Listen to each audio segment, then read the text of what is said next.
So ayun mga bossing, magandang umaga sa lahat, no? Happy Sunday sa inyo mga bossing. So, ang aga may walk-in buyer agad tayo. Sir, pangalan nyo ba?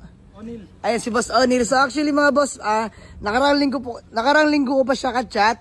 So talagang binabakuran niya yung adventure natin. Pa talaga Rebo. So pinagpipilian ni boss. So ayan, nakapag-decide naman sila ngayon. Nagkasundo na kami sa adventure. Sir, matanong ko lang, ma-share lang natin sa mga nanonood, no? Magkano tayo nagkasundo? 150. Ayan, 150,000 sa adventure. Na manual diesel engine yan mga bossing. So sir, taga saan po kayo? Sa Cabuyao, Laguna. Cabuyao, Laguna. So yun lang mga boss, upon test drive naman sir. Hingi lang feedback. Okay naman. Okay naman. So yun, maraming salamat. Kasama ni boss mga pamilya niya. So done deal na kami. Sa halagang 150,000 lang.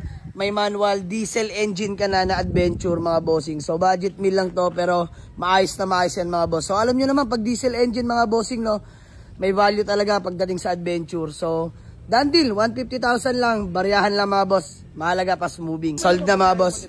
RFID? Meron po. May RFID po yan. Yan, thank you so much, Sir O'Neil. Thank you, God bless, God bless. Madam, thank you po. Sir, thank you. Peace ma'am, baby boy. Yeah. Thank you. Ingat sa biyahe, sir ha. Sir, update nyo kami pag nakauwi na po kayo ha. God bless po. Thank you po.